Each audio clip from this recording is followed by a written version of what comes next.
Hello, my lovelies. Welcome. I'm Lady MCreepsta. Today's tale was chosen by members of my dark Patreon family.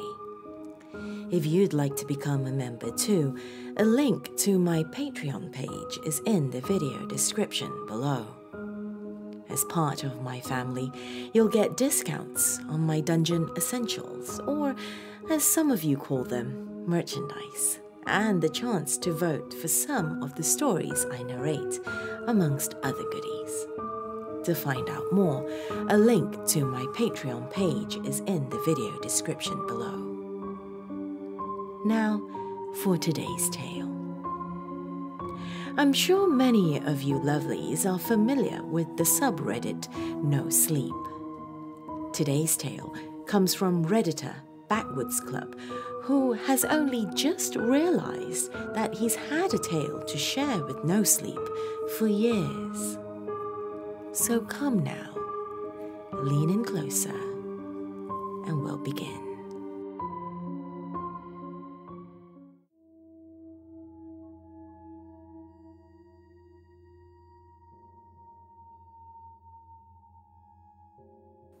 I've been on the NoSleep subreddit for a while now, almost, I'll admit foolishly, desiring to experience something similar. A story to nervously recall around campfires and to use as an icebreaker on awkward first dates. It wasn't until talking with an old friend, Gavin, this morning that I realized I already have that story. It's just one of those things that never registers until your mind is led in its direction. Let me give you some background. Memories of 6th grade are hazy for me, as I'm sure they are for most of you. I went to a sort of specialty school, for the lack of a better phrase, focused on education in the outdoors and developing 6th graders' independence and self-reliance before entering into middle and high school. I remember thousands of my city's kids applied for the 60 places. I was thrilled to get in. My mom was even happier. She saw the experience as something I desperately needed. I'd grown up without a dad. She'd told me he died before I was born. We never talked about it. She seemed to harbor some sort of hatred or bitterness towards my father, for whatever reason. Growing up, I always assumed she resented him, leaving her to raise me on her own. It seemed unfair to me, being as young as I was, but I didn't dare question her reasoning. We took a class camping trip late in the school year, May I think, up in the north of the state. This week stands out in my mind. I can remember it all vividly, hiking and kayaking, even axe throwing and archery. It was paradise for a 12-year-old. All 60 students had split up into partners, mine, of course, being Gavin, and each of these pairs sorted into groups of around 10, led by a teacher or volunteer counselor. These groups would then rotate activities and locations each of the 7 days, sleeping in the cabins a few nights, going on a backpacking trip and camping out in the woods other nights. There were a few other specific experiences I can't remember. The night in question, however, remains clear in my memory. It was what we'd referred to as survival night, the legendary final test for us students. We were given a gallon of water, a tarp, a few matches, and a bag of a few food items, sent off into the woods at least a mile away from the nearest other kids or teacher. Obviously, it wasn't meant to be hard, but back then, it had intimidated even the bravest of our class, Gav and I included. I remember we took turns trying to scare each other on the hike to the campsite. "You've got the matches, right?" I asked. Gavin feigned panic, frantically patting down his pockets and reveling in the fear that bloomed across my face before pulling them out of his jacket. "Relax, man. he said, bursting into a fit of laughter. Very funny. You really think I'd forget the matches? I believe you're the one that's been losing everything. He laughed. It was true.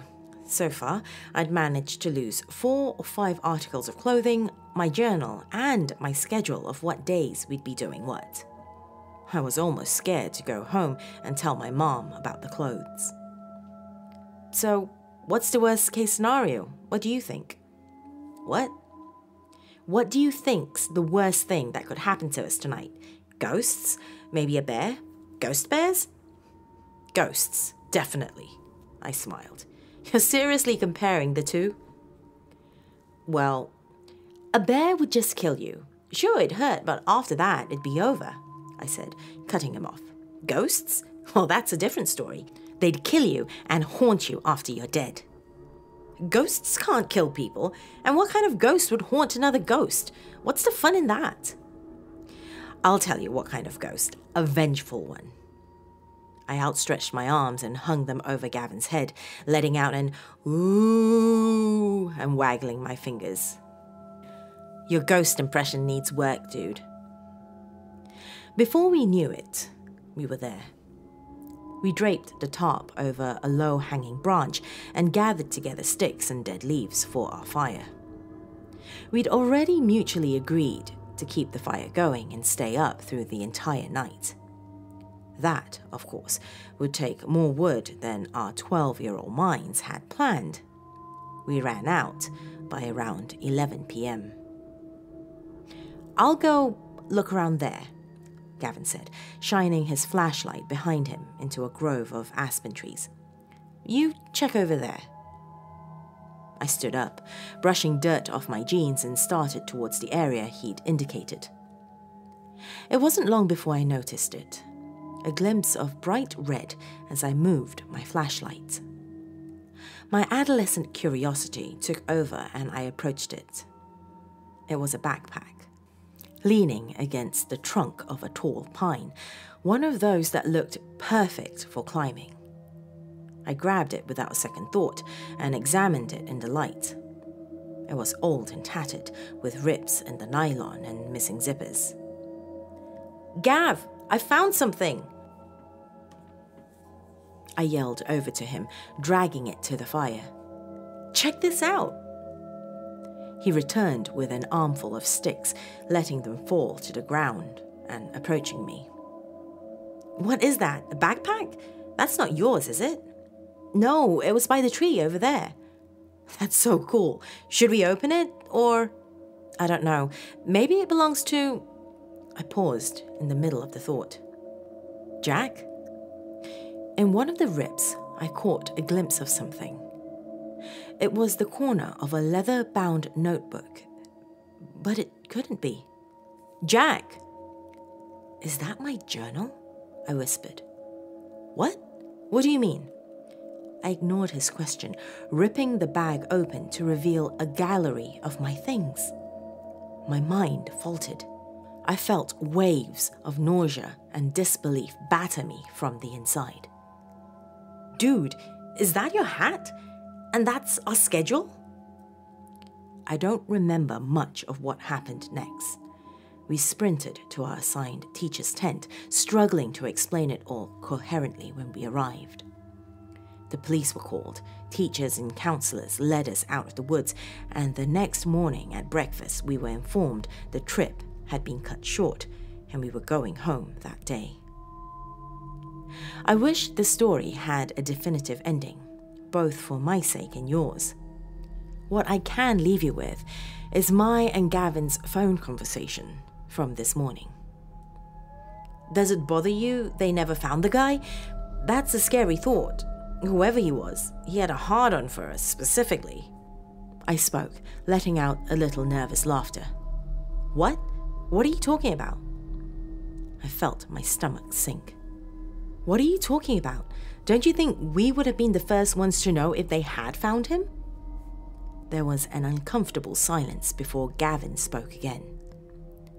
Didn't your mom tell you? No, tell me what? They definitely caught the guy, arrested him the same night it all happened, or Rearrested, I guess, Gav chuckled.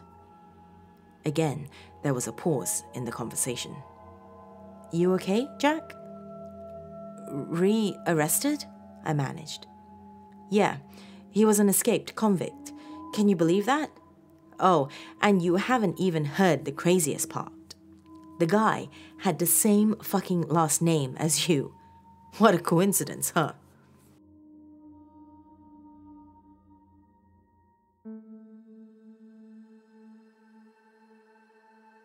Think about it. Do you have a scary real-life tale to share? Let me know in the comments below. If you've just discovered me, welcome, my dear. Do hit that subscribe button along with that bell icon for updates on more tales of horror from the darkest corners of the internet. That's all I have for you today, my dears. But please, do come and visit me soon.